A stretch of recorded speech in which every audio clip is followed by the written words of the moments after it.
నమస్తే మిత్రులారా, welcome to AV news. ముందుగా నేటి తరం దినపత్రిక అన్ని వాస్తవాలే వార్తా విశ్లేషణ కార్యక్రమానికి స్వాగతం. ముందుగా నేటి తరం దినపత్రికలో అన్ని వాస్తవాలే బ్యానర్ ఐటమ్ గా ఏముందో చూద్దాం.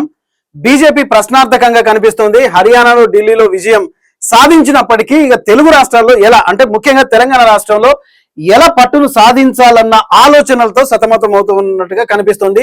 తేల్చుకోలేకపోతున్న బీజేపీ ఇంధనాల వలన వాహనాలు పాడవుతున్నాయా, తర్వాత రామాలయంలో చోరీ, మోడీ హుండీ వెండి మాయం, నీట్ పేపర్ లీక్, విద్యార్థుల ఆత్మహత్యలు, నిరసనలు, నోట్ల రద్దు ఇబ్బందులు, ఎంపీలు ఎమ్మెల్యేలు వదులుకోవడం, రోడ్ల నిర్మాణాలపై ఆరోపణలు, వివాదాలు, ప్రజల ఆగ్రహం, అవినీతి. బీజేపీ ఏదైతే ఫాల్స్ గోయింగ్ ఉన్నాయో ఇక్కడ ఇంధనాలు అనేది ఒకటి పెట్రోల్లో కలుపుతారు కదా, అది దానివల్ల వాహనాలన్నీ పాడైపోతున్నాయి అనేది ప్రజల నుంచి వస్తున్న ఒక ప్రధాన ఆరోపణ కాదు, ఇది నిజం. ఇక రామాలయంలో చోరీ, హుండీ వెండి మాయం. రామాలయంలో భారీగా అంటే 70 సార్లు దొంగతనాలు జరగడం, ఇంతమంది భక్తులు ఉన్నప్పటికీ ఎట్లా ఆ హుండీలో వెండి మాయమైపోయిందో అది ఒకటిసారి చూడాలి. అలాగే నీట్ పేపర్ లీకు జెన్జీ ఉద్యమం రావడానికి ప్రధాన కారణంగా మారిపోయింది. ఇక రోడ్ల నిర్మాణాల మీద మేము రోడ్ల నిర్మాణాలు చేస్తున్నాం అని చెప్పిన బీజేపీకి దాని మీద కూడా పెద్ద ఆరోపణలు వస్తున్నాయి. ఇక ఎంపీ ఎమ్మెల్యేలు ఇంకోవైపు వాళ్ళ సమస్య మారుతుంది. నోట్ల రద్దు చేసి కూడా చాలా వరకు నోట్లు రద్దు చేసిన బీజేపీ ప్రభుత్వం పెద్దగా గ్రామీణ ప్రజలకు అంటే సామాన్య ప్రజలకు మేలు చేసిందిగా పెద్ద ఒరిగింది ఏమీ లేదు. అది కూడా బడా బాబులకే, ఎక్కువ డబ్బులు ఉన్న వాళ్ళకే ప్రయోజనం చేకూరినట్టుగా కనిపిస్తోంది. మొత్తం మీదకి అయితే అవినీతి, వివాదాలు వీటిపై ప్రజల ఆగ్రహంగా ఉన్నట్టుగా కనిపిస్తోంది. ఇక ఎన్డీఏ విజయాలేమో ప్రజల నమ్మకమే బలమా లేక బలహీనంగా మారుతోందా అన్న ప్రశ్నార్థకంగా మారుతుంది. మొత్తం మీద మంచి కాలమా గడ్డు కాలమా తేల్చుకోలేకపోతున్న బీజేపీ ప్రభుత్వం. ఇప్పుడు 12 ఏళ్లలో ఇంత వివాదాలు బీజేపీ ఎప్పుడు చూడలేదు. బీజేపీలో స్కామ్ల ముచ్చట వినపడలేదు.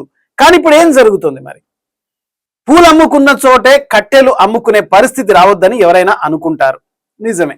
ఇక ఆ పరిస్థితులు ఊరికే రావని కూడా అంటుంటారు. కాలం కలిసి వచ్చినా సద్వినియోగం చేసుకోకపోతే కష్టాలు కూడా చుట్టుముడతాయని అంటారు. సరిగ్గా దేశంలో బీజేపీకి ఇదే పరిస్థితిని ఎదుర్కొంటుందా అనే అనుమానాలు వినిపిస్తున్నాయి. ఇక దేశమంతా బీజేపీని కోరుకుంటోంది. 2014 నుంచి ప్రజలు గెలిపిస్తూ వస్తున్నారు. బీజేపీయే దేశాన్ని కాపాడుతుందని నమ్ముతున్నారు. కానీ ఆ నమ్మకాన్ని బీజేపీ నేతలే స్వయంగా వమ్ము చేసుకుంటున్నారా అని చర్చించుకుంటున్నారు కూడా. ఇక నాయకులకు నోరు జారుతూ తప్పుల మీద తప్పులు చేస్తూ ఇదే సమయంలో నోట్ల రద్దు కూడా చేసి బీజేపీ అనేక ఆరోపణలు ఎదుర్కొంది. ప్రజల నుంచి చీత్కారం కూడా ఎదుర్కొంది. ఎన్నికలకు మించి సీట్లు సంపాదించుకుంది. అయినా సరే 2014లో మంచి సీట్లు సంపాదించుకుంది. బీజేపీ తిరుగులేదన్న సంకేతాలు కూడా ప్రజల నుంచి అందుకుంది. కానీ మరి బీజేపీకి ఏమైంది? ప్రజల ఆదరణ 2024లో ఎందుకు కరువైంది అని బీజేపీ ఆలోచించుకుంటుందా, ఆలోచించుకోదా? 2024 ఎన్నికల్లో 400 సీట్లు గెలుస్తామని పదే ప్రచారం చేశారు. కానీ జనం మెచ్చలేదు. 240 సీట్లకు పరిమితం చేశారు. ఎన్డీఏ పక్షాల సహకారం అవసరమయ్యేలా చేశారు. 2024 ఎన్నికల తర్వాత బీజేపీ ఆరోపణలు ఎదుర్కోవడం మొదలైంది. ఎన్నికల్లో బీజేపీ గెలుస్తూ వచ్చిన విమర్శలు ఎదుర్కొంటూనే వస్తుంది. 2024 కేంద్ర ఎన్నికల తర్వాత జరిగిన హర్యానా, ఢిల్లీ ఎన్నికల్లో బీజేపీ గెలిచింది. హర్యానాలో 3వసారి బీజేపీ ప్రభుత్వం ఏర్పాటు చేసింది. ఢిల్లీలో మొదటిసారి బీజేపీ గెలిచింది. ఎప్పుడైతే మహారాష్ట్ర ఎన్నికల్లో బీజేపీ గెలిచిందో అప్పటి నుంచి విమర్శలు ఎదుర్కోవడం మొదలైంది. బీజేపీ ప్రభుత్వం ప్రస్తుత రాజకీయాల్లో అనేక ఆరోపణలు ఎదుర్కొంటుంది. అండ్ అలాగే గతంలో అంటే 2014లో ఉన్న ఆ నమ్మకాన్ని బీజేపీ 2024లోకి వచ్చేసరికి ఆ నమ్మకాన్ని కోల్పోతుంది. అది ఎలాగో చూద్దాం. 2024 ఎన్నికల తర్వాత బీజేపీ ఆరోపణలు ఎదుర్కోవడం మొదలైంది. ఎన్నికల్లో బీజేపీ గెలుస్తూ వచ్చిన విమర్శలు ఎదుర్కొంటోంది. 2024 కేంద్ర ఎన్నికల తర్వాత హర్యానా, ఢిల్లీ ఎన్నికల్లో బీజేపీ గెలిచింది. హర్యానాలో 3వసారి బీజేపీ ప్రభుత్వం ఏర్పాటు చేసింది. ఢిల్లీలో మొదటిసారి బీజేపీ గెలిచింది. ఎప్పుడైతే మహారాష్ట్ర ఎన్నికల్లో బీజేపీ గెలిచిందో అప్పటి నుంచి విమర్శలు ఎదుర్కోవడం మొదలైంది. ఇక బీజేపీ గెలుపులో నిజం లేదన్న మాటలు వినపడుతుంది. ఎందుకు? మహారాష్ట్రలో, హర్యానాలో బీజేపీ గెలిచిన తర్వాత అక్కడ బీజేపీ ప్రభుత్వం ఆ ఎలక్ట్రానిక్ ఓట్లలో పూర్తిగా ఒక అవినీతి జరిగింది. ఏ పార్టీ కోటేసినా అది బీజేపీకే పడుతుంది అన్న నిజాలు పూర్తిగా సోషల్ మీడియాలో బట్టబయలైపోయి పూర్తిగా బీజేపీ ఓట్లు అన్ని రోడ్డు మీద పాలైన పరిస్థితి కూడా మనం చూసాం. దీనివల్ల బీజేపీ ప్రభుత్వం మీద, ఎన్నికల మీద కూడా పూర్తిగా ప్రజలకు విశ్వాసం కోల్పోయింది. ఇక తర్వాత జరిగిన బీహార్ ఎన్నికల్లో ఎన్డీఏ అనూహ్యమైన విజయం సాధించింది. అయినా ప్రతిపక్ష పార్టీలు నిరసనలు చేపట్టాయి. అసలు బీహార్ నితీష్ కుమార్ ఓడిపోతున్నాడని ముందు పెద్ద ఎత్తున ప్రచారం జరిగింది. ఎన్డీఏ కూటమి పాలవుతుందని అందరూ అనుకున్నారు. కానీ అందరి అంచనాలు తలకిందులయ్యేలా ప్రజలు ఎన్డీఏను గెలిపించారు. కాంగ్రెస్ ఇండియా కూటమిని ఓడించారు. తర్వాత అస్సాంలో గెలిచారు, పశ్చిమ బెంగాల్లో గెలిచారు. ఇవన్నీ గెలుపులుగా వరుసగా గెలుస్తూ వస్తున్నా బీజేపీలో ఏదో అసంతృప్తి కనిపిస్తోంది. గతంలో ఎన్నడూ లేని వివాదాలు ఈ మధ్య బీజేపీకి బాగా మూటగట్టుకుంటుంది. ముఖ్యంగా నీట్ పరీక్ష పేపర్లు లీక్ కావడం అనేది దేశాన్ని ఒక్కసారిగా కుదిపేసింది. విజయాలు ఎన్ని బీజేపీ పార్టీకి చేకూరుతున్నా కానీ ఎక్కడో బీజేపీ పార్టీ అంతర్మథనంలో పడుతూ అసంతృప్తి కనిపిస్తోంది. ఎక్కడ గెలిచినా గానీ ఆ గెలుపును సంతృప్తిగా తీసుకోలేకపోతుంది బీజేపీ పార్టీ. ఎందుకంటే ఆయా రాష్ట్రాల్లో బీజేపీ పార్టీ ఒక ప్రజల నుంచి ఒక ఆరోపణలు మూటగట్టుకుంది. మీది ఒక గెలుప అన్నట్టుగా ప్రజల నుంచి చీత్కారం వదులుకుంది. ఇక నీట్ పరీక్ష పేపర్ ఎప్పుడైతే లీక్ అయిందో పూర్తిగా దేశం మొత్తం యువత జెన్జీ ఉద్యమం అంటే 2000 సంవత్సరం తర్వాత పుట్టిన పిల్లలందరూ ఒక ఉద్యమాన్ని ఉధృతం చేసి జెన్జీ అనే ఉద్యమాన్ని తీసుకొచ్చి ఆ కాక్రోచ్ జనతా పార్టీ అనేది కూడా అది రూపాంతరం చెందింది. సో మొత్తానికి ఏమైతుందంటే బీజేపీ ఒక చేతగానితనం వల్ల ఎన్ని గెలుపులు సంపాదించుకున్నప్పటికీ ప్రజల ఆరోపణలు ఎదుర్కొంటూ బీజేపీ సంతృప్తిగా లేకుండా పోతుంది.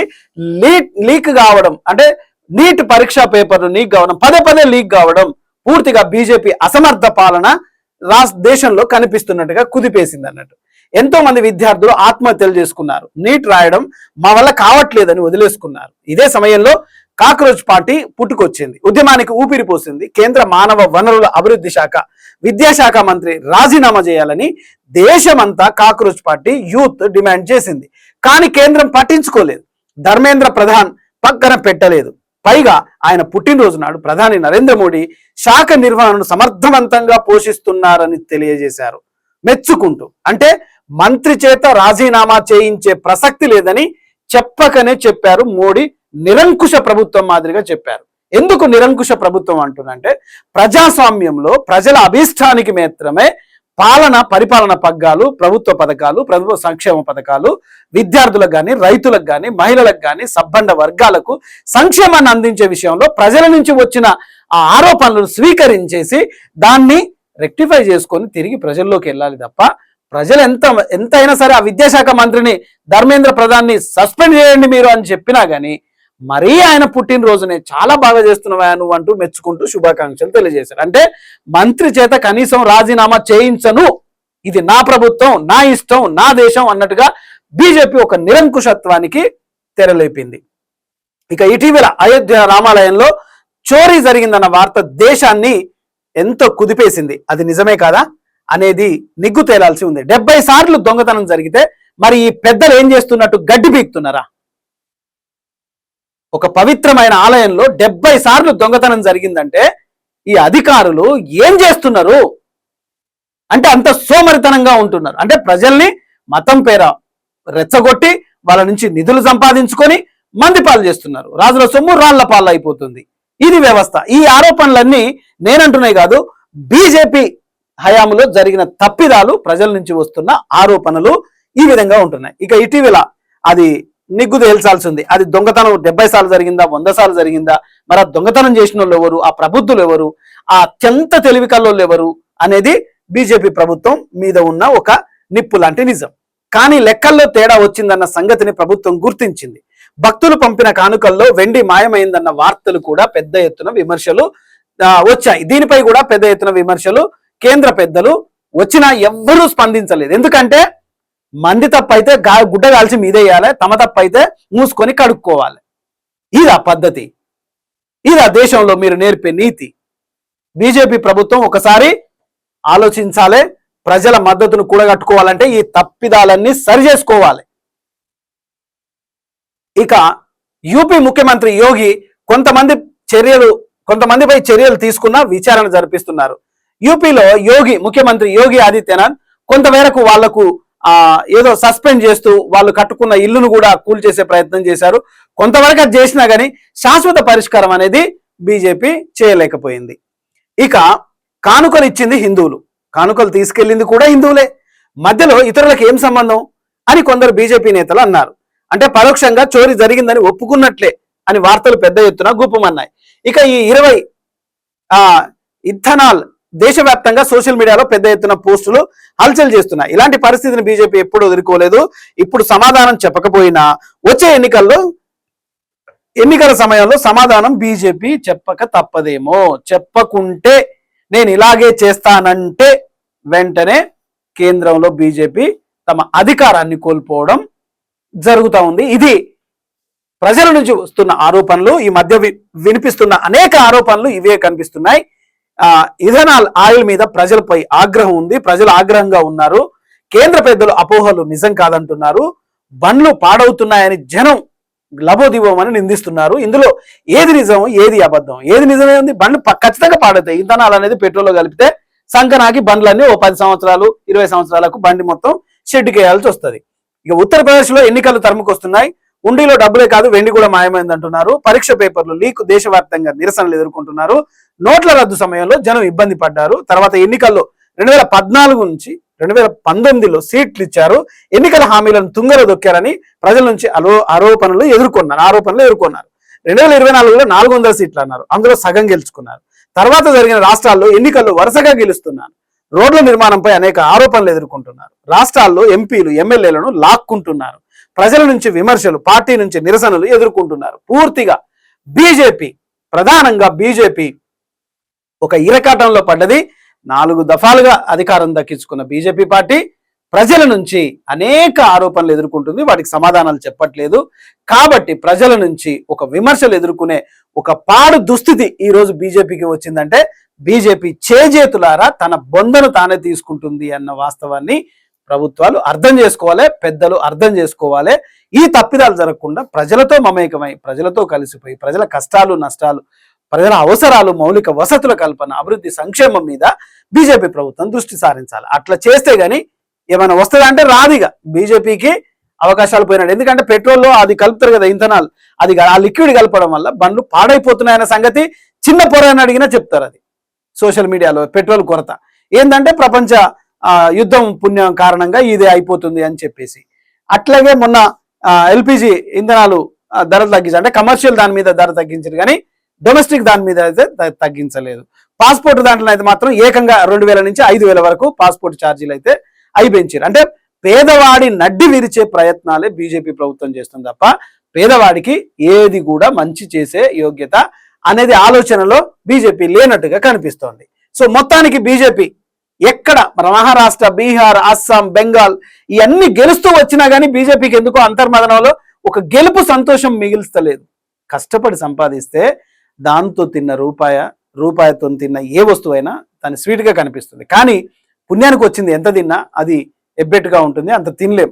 మనం కష్టపడి సంపాదించిన డబ్బుతో ఒక చిన్న ఇడ్లీ తిన్నా చాలా రుచిగా ఉంటుంది, ఎందుకంటే అది కష్టపడ్డ సొమ్ము కాబట్టి. కానీ మీరు గెలిచింది ఆ గెలుపు ఒక గెలుపేనా అని మంది నుంచి ఆరోపణలు వస్తున్నా, జనం నుంచి ఆరోపణలు వస్తున్నా, మీరు మాత్రం మేకపోతు గాంభీర్యాన్ని చూపించి ఆ గెలుపును గెలుపుగా స్వీకరించలేని మనస్తత్వంలో మీరు పడిపోతున్నారు అనేది ప్రధాన అంశంగా కనిపిస్తోంది. ఇకనైనా బీజేపీ తేల్చుకోవాలి, ప్రజల మధ్యకు రావాలి, ఈ ఆరోపణల మీద వాస్తవాలేంటో నిగ్గుదేల్చి ప్రజల ముందు పరీక్ష రాయాల్సి ఉంటుంది. ఇది ఇవాల్టి ప్రత్యేక కథనం. చూస్తూనే ఉండండి ఏవీ న్యూస్. Thank you.